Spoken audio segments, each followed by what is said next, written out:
Assalamualaikum warahmatullahi wabarakatuh. Perkenalkan, nama saya Muhammad Masudi, mahasiswa STI Mu'afi,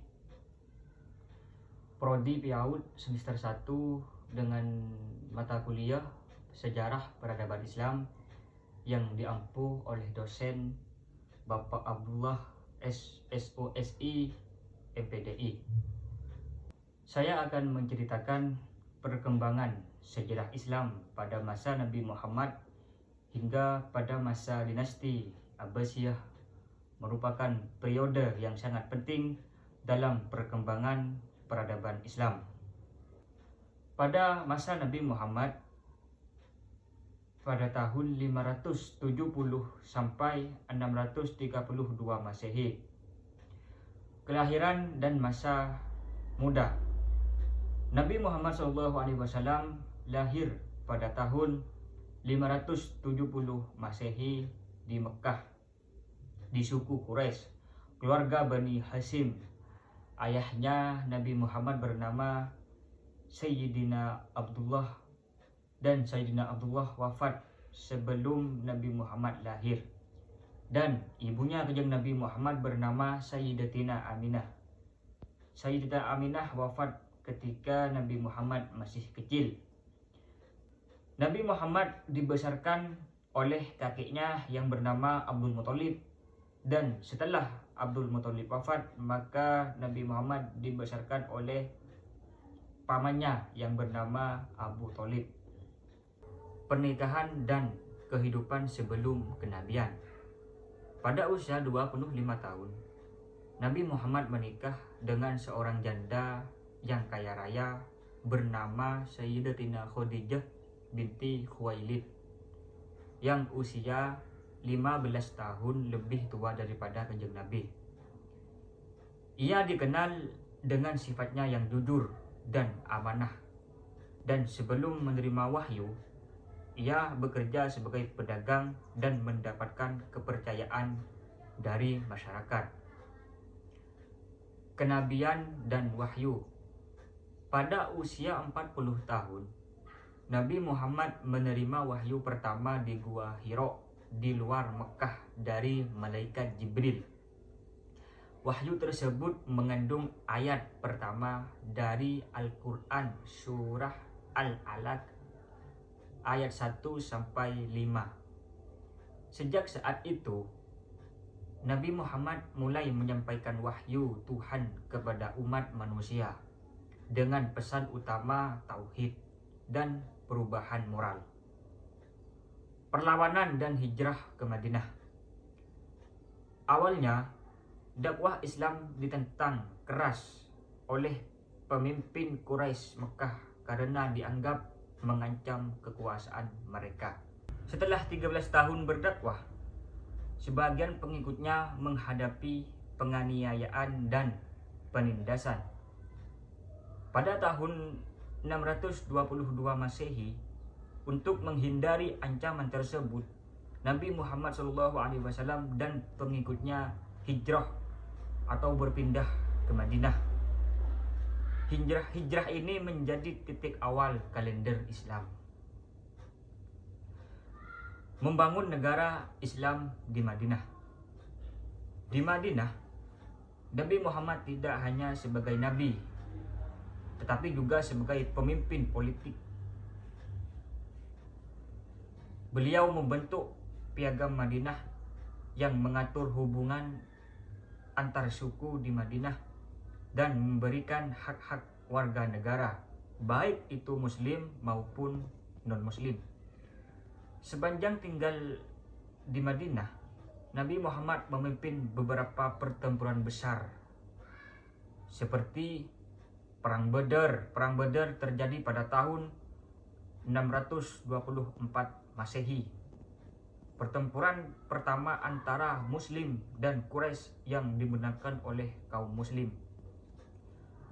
Terus Perang Uhud. Perang Uhud ini terjadi pada tahun 625 Masehi.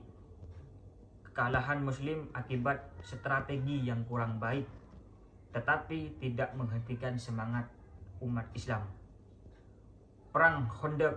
Perang Khandaq ini terjadi pada tahun 627 Masehi. Pasukan koalisi Quraisy dan sekutunya gagal menembus pertahanan Madinah.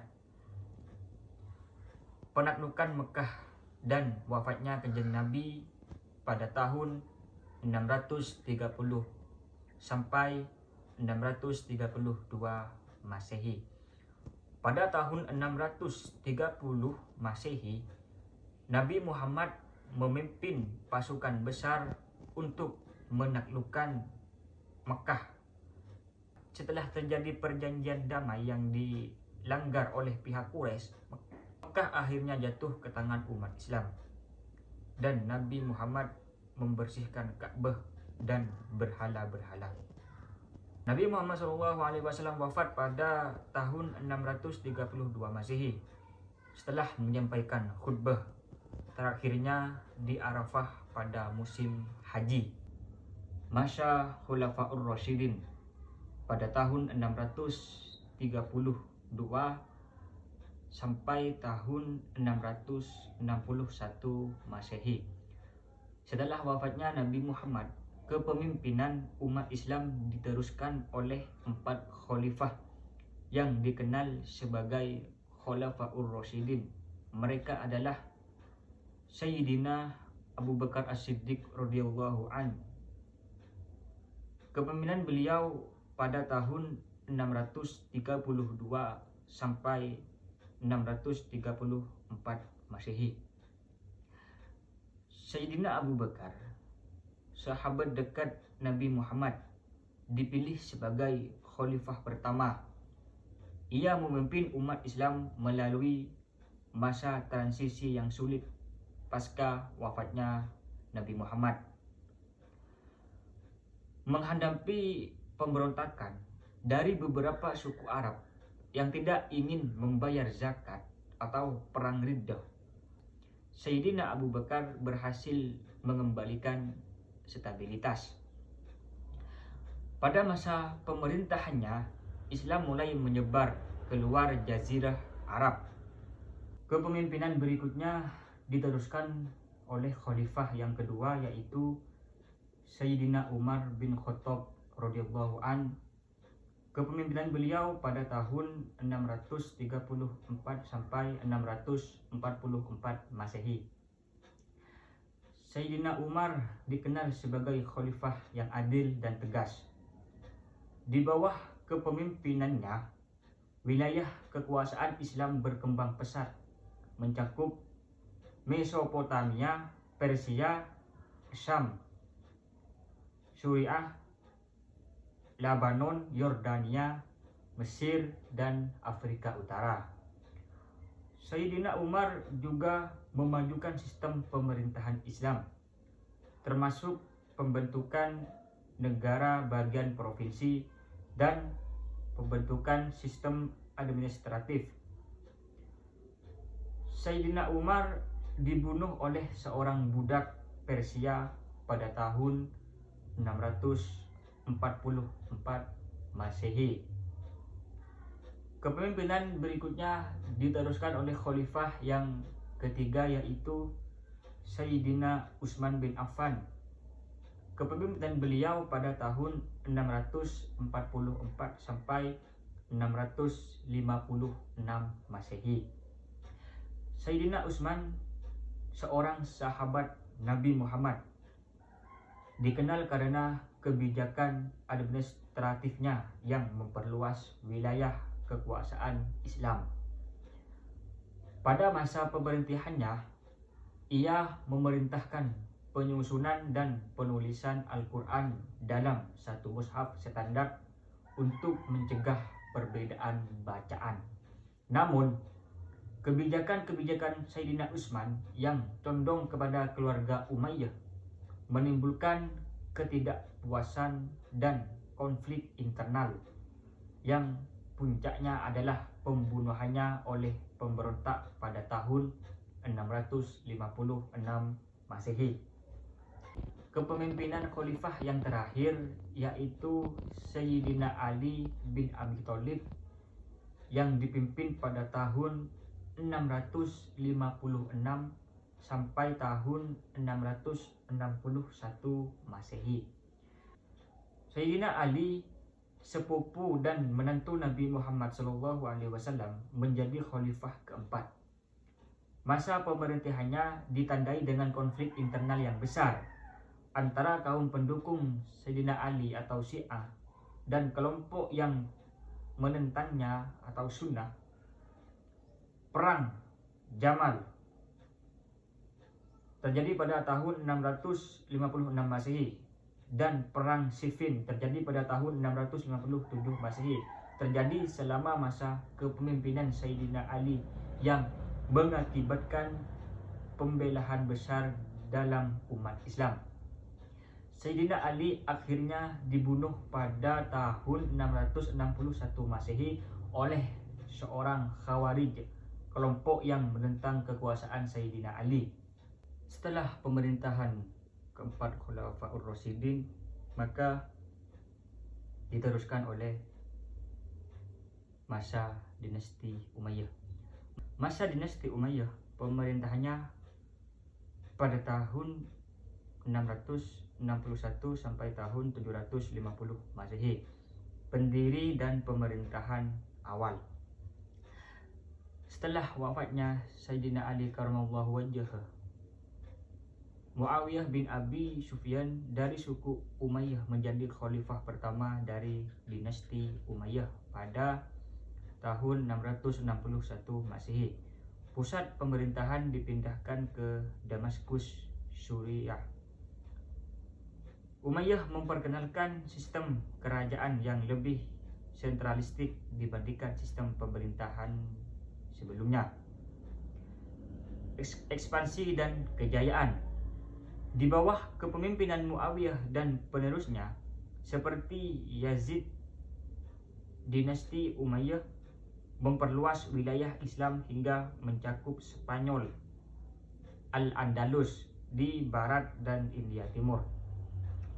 Pembangunan infrastruktur dan kota-kota besar seperti Damsyik dan Cordoba menjadi pusat budaya dan peradaban Islam. Penurunan dan keruntuhan. Kekuasaan Umayyah mulai melemah pada akhir abad ke-7 dan awal abad ke-8 karena ketidakpuasan yang meluas, ketegangan politik dan pemberontakan dari kelompok-kelompok yang merasa terpinggirkan.